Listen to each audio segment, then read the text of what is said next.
আসসালামু আলাইকুম রহমতুল্লাহ। আমরা এই মুহূর্তে অবস্থান করছি সিলেটের ঐতিহ্যবাহী এমসি কলেজ মাঠে। আল্লামা দেলোয়ার হোসেন সাইদি রাহিমাহুল্লাহ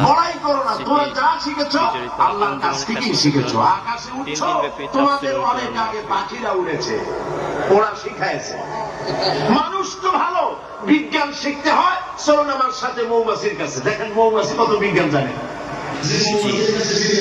আল্লামা দেলোয়ার হোসেন সাইদি রাহিমাহুল্লাহর স্মৃতি বিজড়িত আঞ্জুমানে খেদমতে কোরআন তাফসিরুল কোরআন মাহফিলের 3 দিন ব্যাপী তাফসিরুল কোরআন মাহফিল।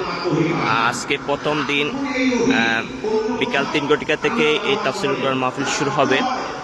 আগামী 9, 10, 11 জানুয়ারি এই তাফসিরুল কোরআন মাহফিল অনুষ্ঠিত হবে। আমরা এই মুহূর্তে সিলেটে এমসি কলেজ মাঠে অবস্থান করছি। এই মাঠে শেষ দিন আসবেন ডক্টর মিজানুর রহমান আজহারী। ডক্টর মিজানুর রহমান আজহারীকে কেন্দ্র করে একটি নান্দনিক স্টেজ, নান্দনিক প্যান্ডেল সব কিছু সম্পন্ন হয়েছে। একটি বিশাল মাঠ, যে আমরা এই মাঠে অবস্থান করছি। এই মাঠের দক্ষিণ পাশে রয়েছে শৌচাগারের ব্যবস্থা। আঞ্জুমানের পরিষদ তারা 200টি শৌচাগারের ব্যবস্থা করেছে। এই মাঠের 4টি প্রবেশপথ রয়েছে।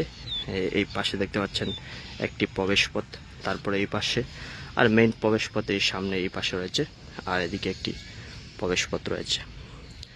এই পুরো মাঠকেই রয়েছে সিলেট সিটি কর্পোরেশন প্রশাসন সার্বিক সহযোগিতা করে যাচ্ছে, এবং মাঠে তারা সিসিটিভির নিয়ন্ত্রণে আনতে চাচ্ছে, এবং বিশেষ করে যেহেতু বিশাল জনসমুদ্র হবে এই জন্য এখানে এলইডি স্ক্রিন, 10টি এলইডি স্ক্রিন থাকবে।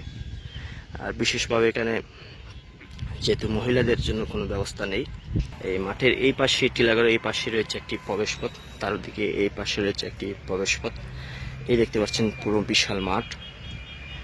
মিজানুর রহমান আজহারীর 11 জানুয়ারি তিনি আসবেন। দীর্ঘ 1.5 যুগ পরে এই মাহফিলটি অনুষ্ঠিত হতে যাচ্ছে। এখানে স্বাস্থ্যসেবা রয়েছে, ইবনে সিনা সার্বিকভাবে তারা সহযোগিতা করে যাবে। এই দেখতে পাচ্ছেন মাঠের পুরো দৃশ্য।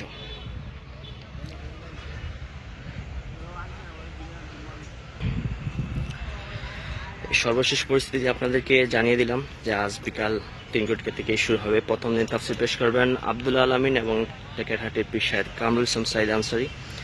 দ্বিতীয় দিন রয়েছেন 10 জানুয়ারি সাদিকুর রহমান আল আজহারী, শাহ ওয়ালিউল্লাহ, তারপরে রয়েছেন আলী হাসান উসামা। সর্বশেষ তৃতীয় দিন রয়েছেন মুফতি আমির হামজা এবং কামালউদ্দিন জাফরি হাফিজুল্লাহ সহ। প্রধান আকর্ষণ হচ্ছেন ডক্টর মিজানুর রহমান আল আজহারী। পুরো মাঠ, মাঠের এই প্রান্তরে যেহেতু 3 দিন ব্যাপী তাফসীরুল কোরআন মাহফিল, এখানে একটি ইসলামিক বইমেলার আয়োজন করা হয়েছে। সকলকে ধন্যবাদ জানিয়ে আজকের মতো এখানে শেষ করছি। আমাকে রাজাকার বলে জনগণ থেকে বিচ্ছিন্ন করবা, জনগণ থেকে আমার বিচ্ছিন্ন করা যাবে না। কারণ এই জনগণ আমার জন্য আসে না, এই জনগণ আসে আল্লাহর কোরআনের জন্য। বাংলাদেশের মুসলমানদের শরীরে 1 বিন্দু রক্ত থাকতে শয়তানের তৈরি করা ধর্ম নিরপেক্ষ মতবাদ বাংলার জমিনে কায়েম হতে দেওয়া হবে না, হবে না। আমরা মানুষের তৈরি করা আইন মানি না। 12 কোটি মুসলমানের দেশে আইন তৈরি করবে মানুষ, আমরা মানব না। পার্লামেন্টে তৈরি হতে হবে কোরআন দিয়ে, পার্লামেন্টে আইন তৈরি হতে হবে কোরআন দিয়ে, এবং কোরআন হবে আল কোরআনের পার্লামেন্ট হবে বাংলাদেশে। ধর্মের নামে রাজনীতি নয়, আমরা ধর্মীয় রাজনীতি করি, আমরা এই কোরআনের রাজনীতি করি। এই কোরআন নিয়ে বাঁচতে চাই, এই কোরআন নিয়ে মরতে চাই, এই কোরআন থেকে আমাদেরকে বিচ্ছিন্ন করতে চায় কাফের বেঈমান মুশরিকেরা।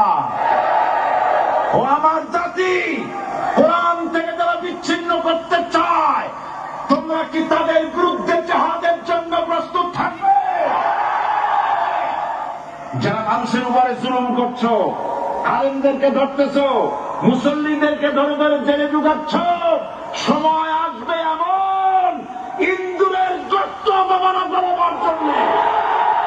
মুসলমান অর্থ হলো শাহাদাতের ঈদগাহে শামিল হয়ে যাওয়া। তারা উড়ো করো না, অপেক্ষা করো, ধৈর্য ধরো, মার খাও, জেলে যাও, শহীদ হও, আল্লাহ রাজ কায়েম হবেই হবে। যারা ইসলামী শাসন চান, আল্লাহর দ্বীন